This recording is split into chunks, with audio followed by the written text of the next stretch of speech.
But the most dynamic power in this world is that of love.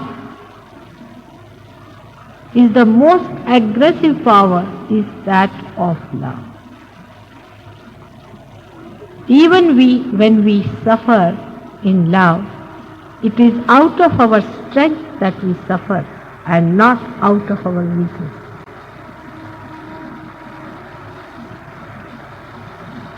For example, there was a teacher in China who used to teach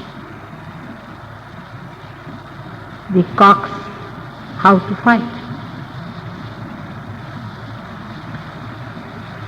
And the king of that place took his cocks to that teacher and told him that you please teach them how to fight.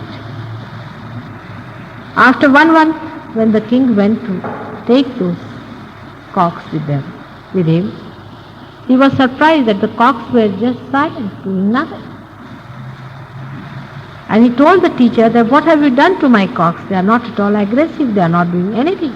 How are they going to fight it out?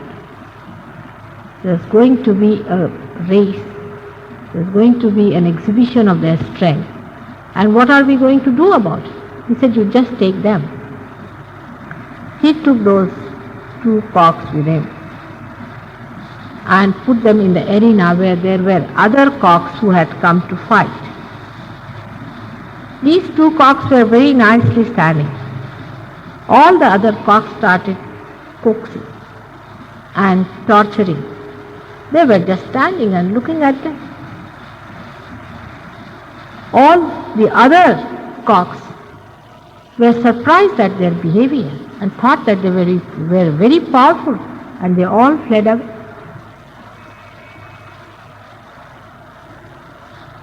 The love that I'm talking about, the divine love, makes you not only strong but dynamic. Is the greatest luminous power that we can think of. Only when love is surrounded by growth and is lost in the growth, it looks as if it is weak and under chains. The time it is released, the dynamic power of love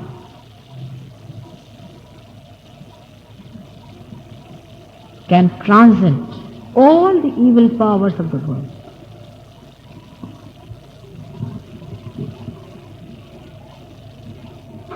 When people get their realization, automatically the ego drops out, to a great extent I should say, because you say that the vibrations are passing. You don't say that you are giving.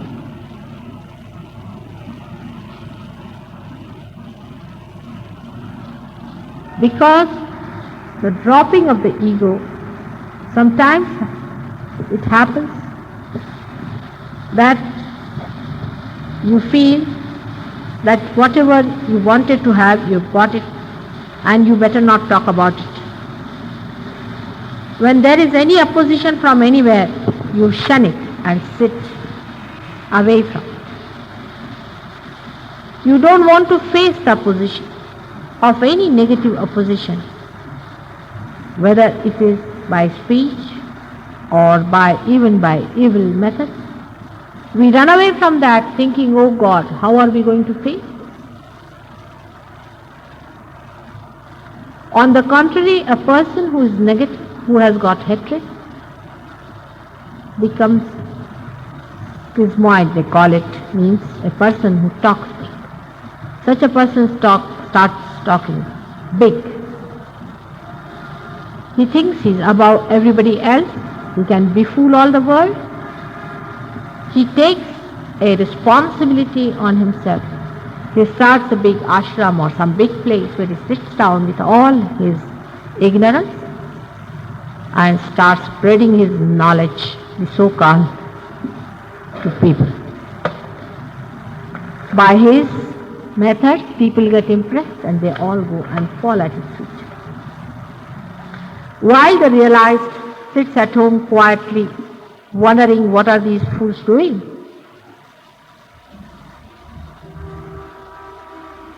But it is not now further realized to sit down and to wonder and laugh at the foolishness of the people who are not yet realized.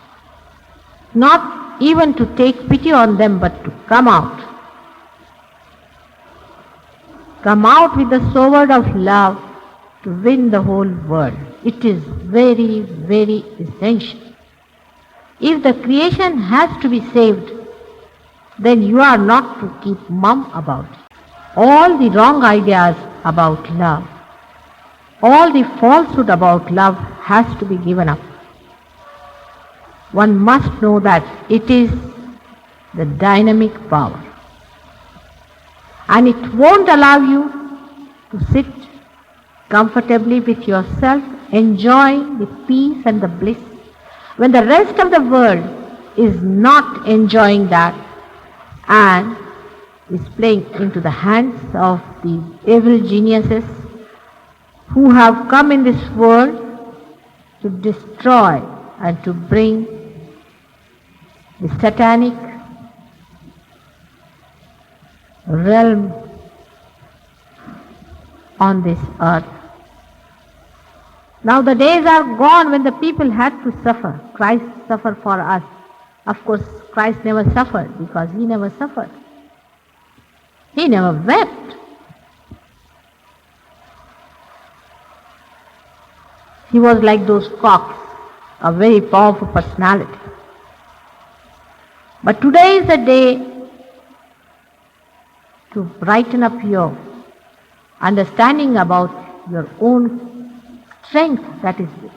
Those who are gross should worry about their insecurities and their problems and their organizations, but not for the people who are realized. I have told you many times, and today he also remarked, that you should know you are never alone when you are realized.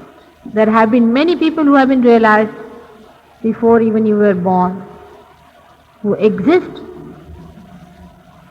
who are anxious to help you at every moment. In our Shastras we call them Chiranjivas, you know them. They are people who are Niranjanas. As he said about Bhairava and Hanumana, all these people exist and they are waiting just for a call from you. Once we went to the market,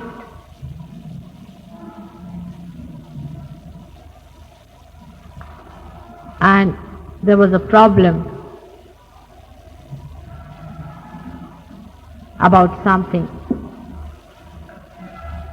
And I had somebody with me, a disciple, who was also with me. I just wanted to see what will be his reaction. He tried to argue out with a person to tell him about something. So he told me, Mataji, let us go now. When we came out of the shop, I said, what are you going to do about it? He said, I have already told Hanuman to look after that part. And the work was done. It is gross, but it happened. When they fail, you can leave it to any one of them and they will have to jolly well do it. Because it is you who are on the stage and not they. They are the background people.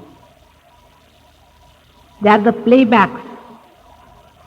But you must open your mouth, otherwise if they start thinking, what will people say?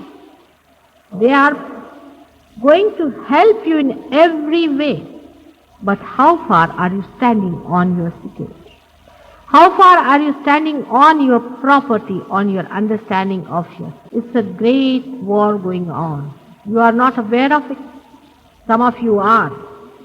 Some of you are definitely aware of it because they have had the experience of fighting it out. It's a big war on. Now, especially when 10 Rakshasas have taken their avatars, and for you to be so feeble, you are still small children, no doubt, because you got your realization only a few days back. But if you want, you can grow very fast. You can grow into big, great giants. All of you can grow. Only thing you have to decide that you have to grow within